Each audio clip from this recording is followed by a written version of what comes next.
What's up, everybody? I'm Jason, and this is it's been a live stream, and now it's kind of going to be a podcast for the time being. I'm playing around with some things. I'm trying to maintain what I've been doing, but I'm trying to make some improvements to both the clarity and conciseness of my presentation and a number of processes that I go through.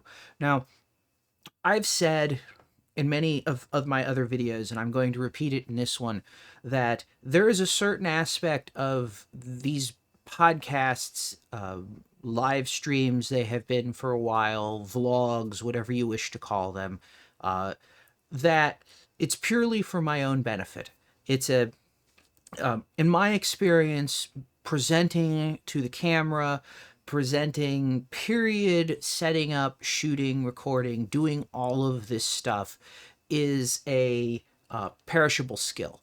It's maybe not the fastest perishable skill, or doesn't go away very quickly, but I noticed that if I'm not doing a video for 3 or 4 months, or even 6 weeks, a month and a half, I start realizing I have problems. I have problems presenting clearly. I have problems not saying or having audible pauses all the time. I have problems kind of getting my thoughts together, organizing them, presenting them coherently, not going off onto tangents, even though that's a kind of a big thing in some respects to me, is having tangents, or the tangents can to me are important, but anyway. And so to help me try and become more concise and clear, I've decided to try taking these off of being sort of stream of thought live presentations and turning them into an edited video again. So I have the editorial power of my nonlinear editor to cut out me going off on a tangent that's not really relevant to the video. Additionally, I have made some changes to my video setup. I have a change that I've made to my recording setup, and that's actually what I want to talk about in this video. So let's just dive in and start talking about that. So we'll start with the video side of things. I shoot these using a Canon EOS 5D Mark IV with their 50mm f1.8 STM lens. Now, I'm not saying that this is what everybody should use or that this is the best setup. By far, that isn't what I'm saying here at all. It's what I use because it's the equipment that, one, I own and had, and two, that I have available as it's not my EOS R5, which means I can leave it set up. I don't have to be stressed out that my best camera I can't grab to go shoot something with or use. And I don't have to keep tearing down and setting back up the camera for the vlog because, that's kind of... It becomes hard to get motivated to constantly shoot something or to shoot something when sort of the thought, the topic, the mood, whatever you want to call it, arises. When to do that, you have to dig a camera out and you have to set everything up. It's a lot easier when you have at least some of the setup ready to go. And so that's why I use this camera. The lens, again, a lot of options people can use for lenses, a 40, a 35, whatever. It's very much a to your taste kind of thing. I prefer longer focal lengths over shorter focal lengths because they have less background clutter. There's less in the background with those lenses, and in this case, even though I'm not a huge fan of shooting with very fast apertures, the f1.8 gives me basically two aspects, 2 points of working. First of all, it lets me blur the background out, so the cluttered background doesn't look as much of a mess as it actually always is. And second of all, it lets me balance the lighting that you see in the background with the lighting on me, and then not have to run everything at oh my God, my eye's brightness. So I can shoot at f2, a 50th of a second at a reasonable ISO, 400 or 800, I don't remember exactly in this case. I get everything balanced. I kind of get something that's kind of reasonable to me picture-wise in terms of the lighting, and I'm not shooting at 16,000 or some crazy high ISO. Now, hooking that into the computer, getting that in to do the live stream has been an evolution. So originally when I did these vlogs, I just recorded to a card, pulled the card out of the camera, did the processing and the editing, and uploaded it as a video. Now, obviously, shooting Canon cameras, there's a 30-minute record limit, which was always a problem that I was running into, or a hassle that I was running into, that I had to constantly be aware of how long I was talking, where I was, and stop the camera, restart the camera, and deal with that jump cut, that pause, that hesitation. And typically I'd move a little between the end of one cut and the start of a next cut. It just wasn't necessarily ideal. I looked at recorders, something that's still something that I'm looking at potentially in the cards, but the solution happened to be when 2020 and the global pandemic rolled around, and Canon rolled out the EOS Webcam Utility, and it was a freely available piece of software for anybody who had a Canon camera to just plug in their camera and use it as a webcam. And so that was where I transitioned to doing a live stream instead of a recorded podcast. Now, in some respects, having that recorded podcast should have put pressure on me to be concise. But a lot of the topics that I get into or want to talk about, they're complicated. And complicated things, it's very hard to gloss through a complicated thing quickly and still talk about it without, with a level of detail and nuance that complicated things generally actually require. So the webcam utility, the 30-minute record limit didn't actually make me any more concise. It just made me frustrated. The webcam utility software isn't without its quirks, isn't without its warts. You could argue whether or not they could have done better, they could do better, whatnot, but the webcam utility, in many respects, it was a response to an unanticipated global situation. It was very much a reaction to the problems being posed, and did pretty well, actually, I think, at addressing that. Getting you to be able to use a big censored camera with a good lens, as opposed to the little tiny crappy camera that's the webcam, say, that's built into your laptop. The two shortcomings that I ran into at the EOS Webcam Utility were, first, I was hooking it up through multiple USB hubs. So I have two monitors, and the way I have my monitors hooked up, they each have a USB hub, and the way I have them hooked up is the monitor that's furthest away from my computer is hooked to the monitor that's closer to my computer, which is then hooked to my computer.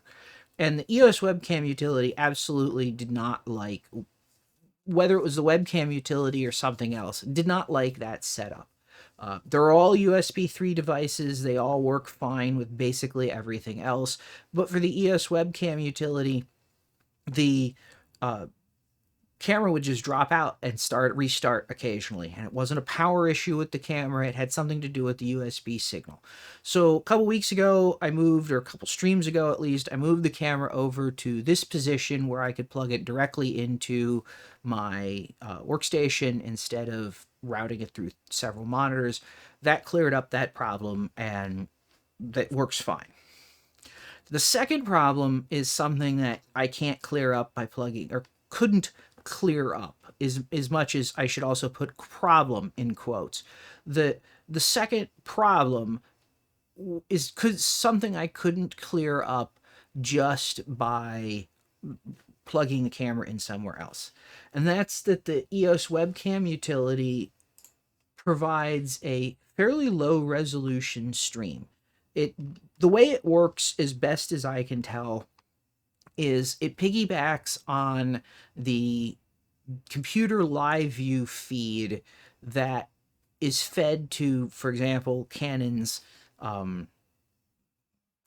what is it? I guess it's the EOS utility when you're shooting remote live cam, or potentially your tablet or a phone or something like that.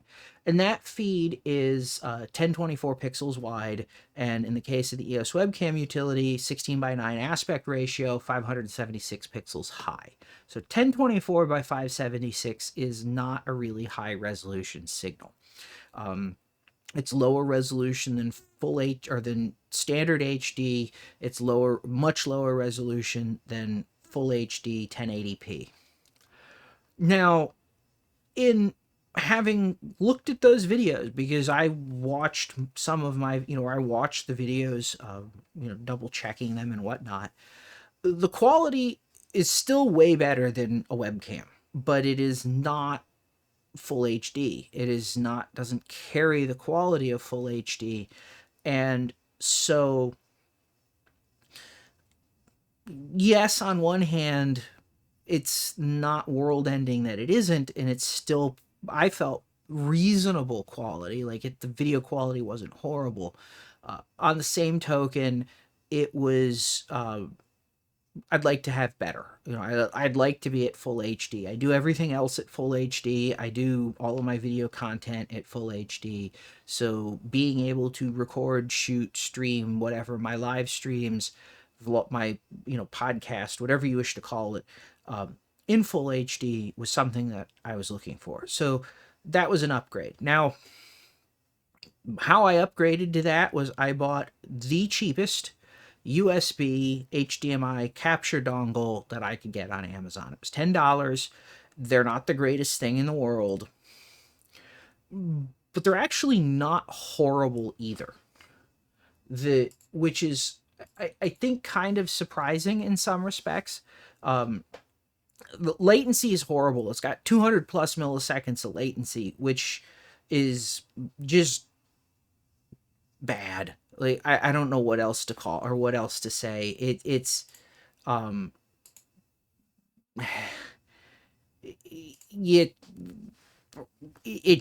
what it is. Higher end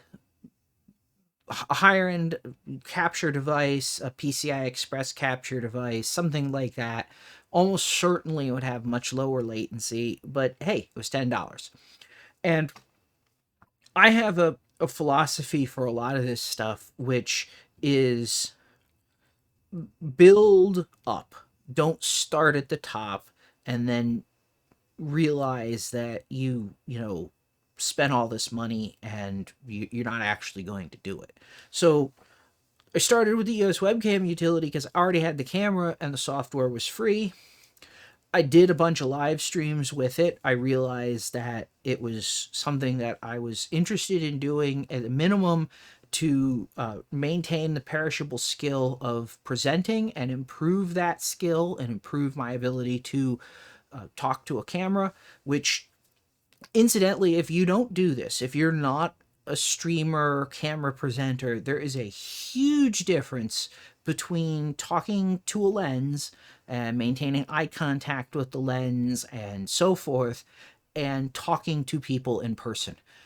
Even presenting to groups of people, it is a completely different thing in terms of, a lot of people are afraid of presenting to a group, but they're afraid of presenting to a group, I think, because, or at least in many cases, because there's that immediate feedback, but that immediate feedback also means that you can adapt and deal with clarifying things when the audience doesn't understand it, or you can not make the joke that doesn't follow, that fell flat, or similar jokes that fell flat. Doing this on as a YouTube video, as a podcast, as a live stream, potentially thousands of people could be watching this, and you're almost never, unless you're like broadcast TV, going to be talking to thousands of people. They may not be all watching it at the same time, but there's potentially thousands of people watching this. And that is to me at least, it's a completely different kind of pressure from, a few hundred people at most, or a few tens of people at most in a meeting hall or an auditorium or a meeting room or whatever that might be presenting to. On the flip side, that pressure that, well, I don't know how many people are watching this. I don't know who's watching it. I don't have any real close interaction with 99.999% of the people who are watching this.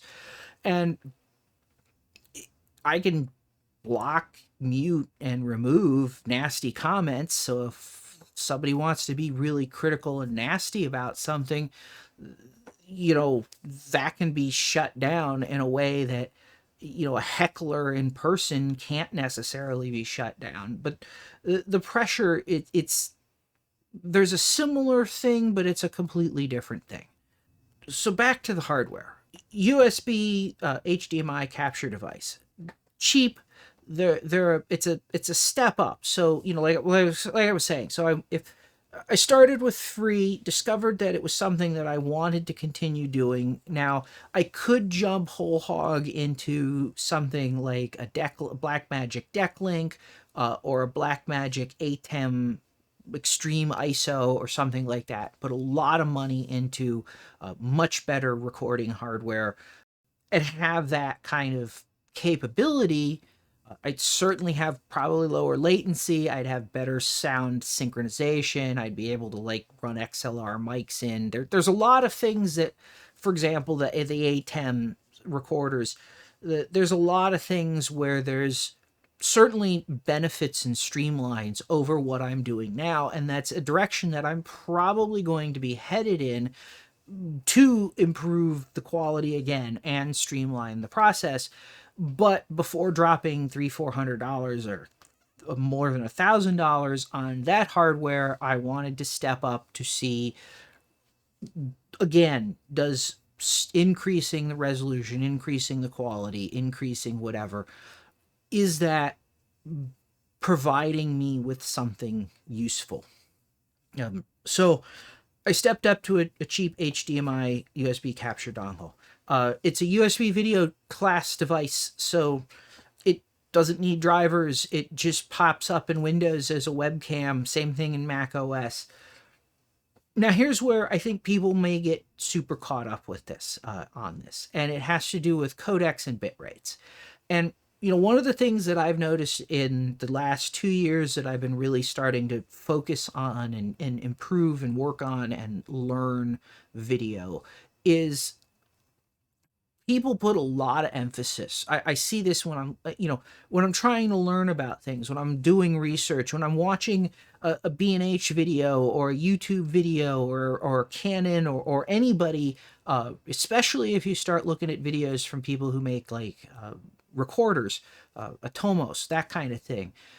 They put a lot of emphasis on codecs and bit rates and how important it is to have this kind of codec or that kind of codec or this most bit rate you can get. And I'm not going to say they're wrong, because there is very much a part of what they're saying and what they're doing that very much is, it's not wrong in the sense that it's factually correct. It's factually true information. If you have a recording in all I, so it makes it easier on the computer to edit. It doesn't have to decode multiple frames to figure out, everything's a keyframe essentially. It doesn't have to decode multiple frames to make a cut between two frames. If you're shooting something like ProRes or DNxHR, those codecs are designed to be computationally less intensive than, say, AVC or HEVC, so you can process the video without as much CPU load as if you were using the higher compression, like H.264 or HEVC, AVC, those codecs. What nobody seems to really talk about a lot is the relationship between codec efficiency and computational time and quality, because there's a relationship there. You can have a less efficient codec that what you need to have equal quality is more bit rate. So the more efficient the codec is, and therefore the more computationally intensive the codec is, the lower the bit rate needs to be for the quality, the same quality video. So this is why, HEVC and VP9 are touted over AVC, which is touted over Motion JPEG, which was touted over MPEG-2 or vice versa, whatever that was. That's a little bit behind or before me really focusing on video, the MPEG-2 and Motion JPEG stuff.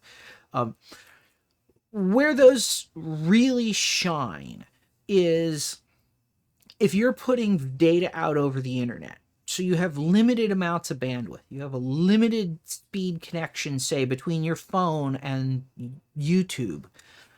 The smaller, the better the picture I can cram into the fewer bits, the better.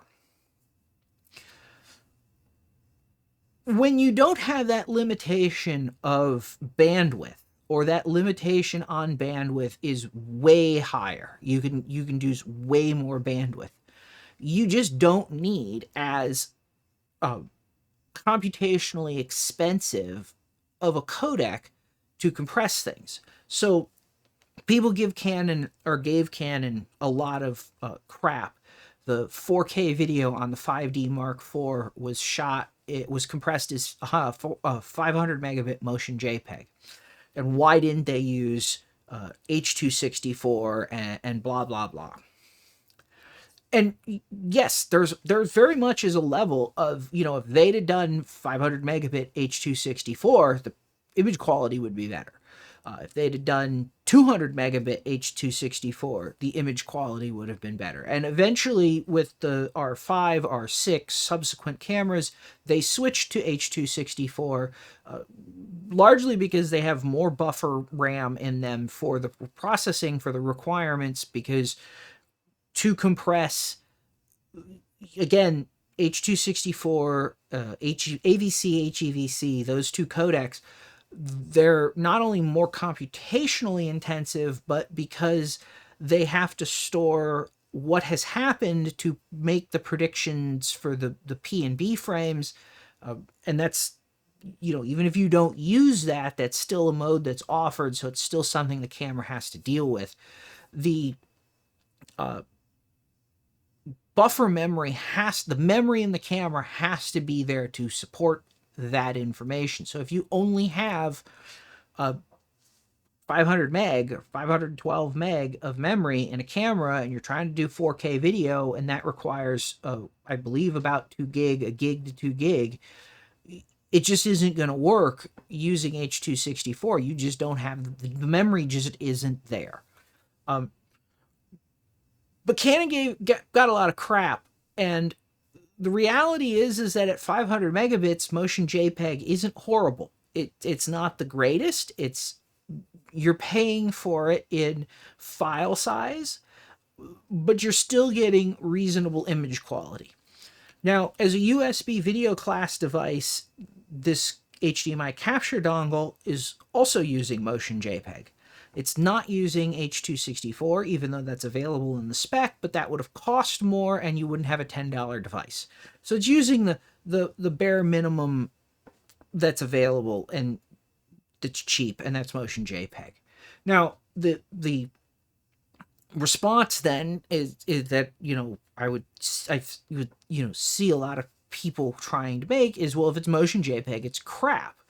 But the reality is there's a ton of bandwidth here. It's a USB 2 device. I mean, I didn't spring for the 60 frame per second 4K capable USB 3 ones because those were like $40 and I didn't want to spend that much if I was looking at going to something much higher end.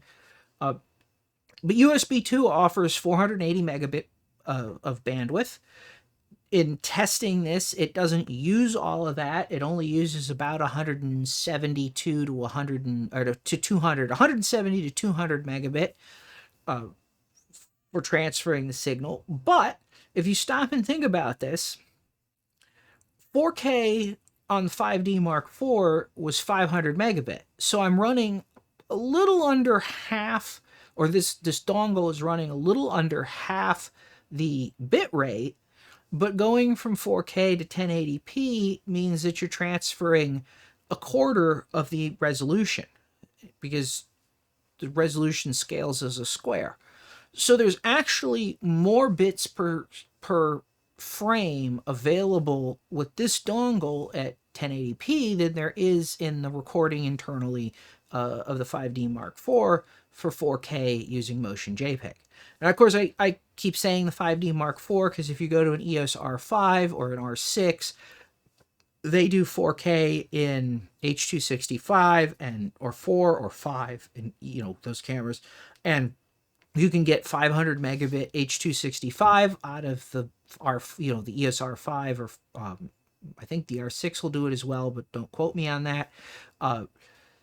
And that's going to be way higher quality because you have the combination of a much better, a more capable codec. Yes, it's more processor intensive, but it uses that to put more information into fewer bits with just as many bits to fill. So that's the video recording setup.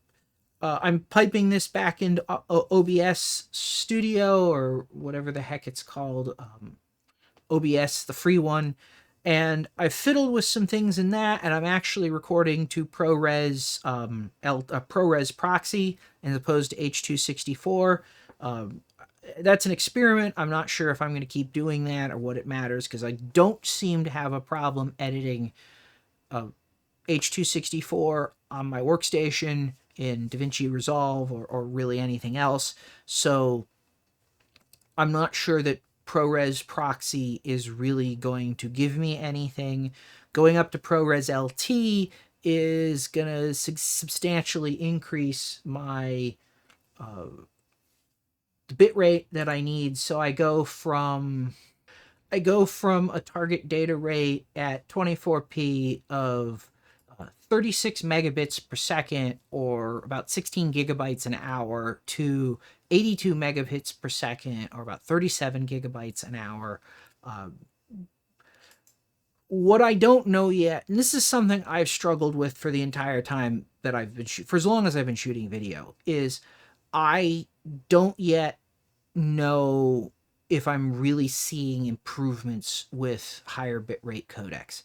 I know there's certainly places where, if you know what you're looking for and you're looking in the right places, you can see it. But for my eye and what I'm doing, I don't know if it's just a lack of confidence or lack of experience, or if just in my application, I'm not shooting Hollywood blockbuster, that I just don't see the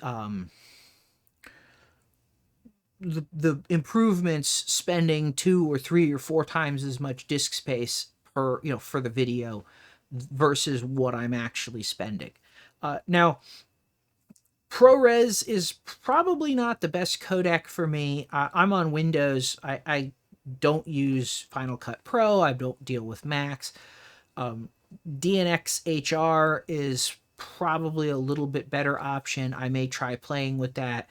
DaVinci Resolve will read either of them, which is the NLE I'm currently using, so that isn't necessarily a factor.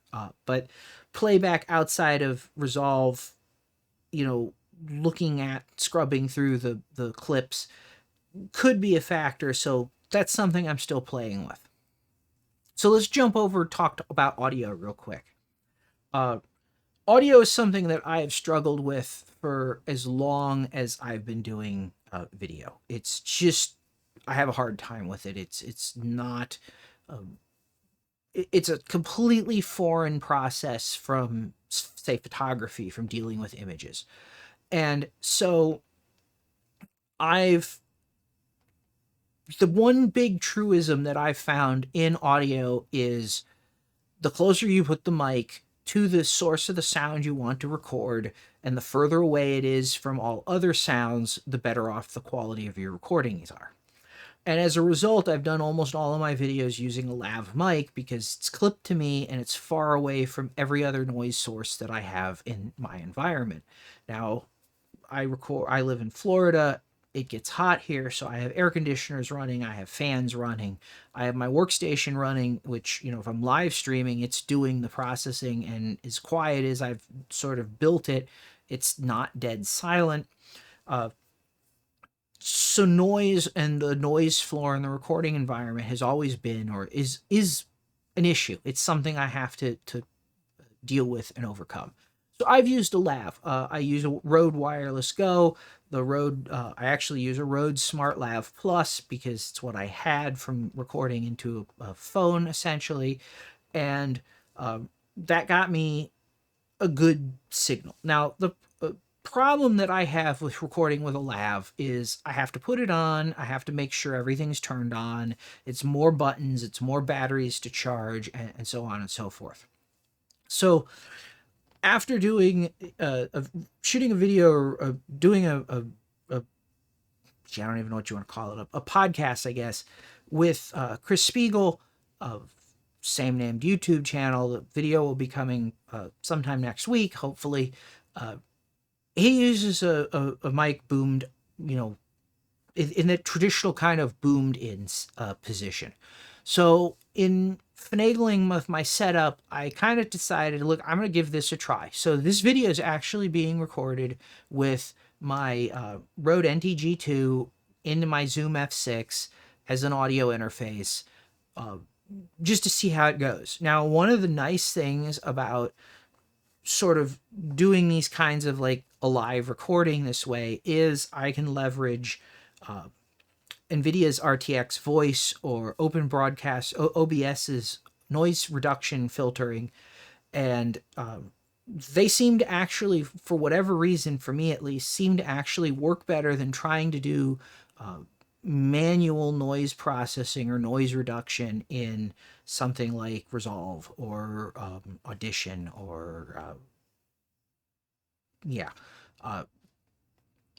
for whatever reason. And of course, RTX voice uses AI on the GPU, and it really does a phenomenal job of, you know, cleaning up background or removing background noise without impacting what your sound is.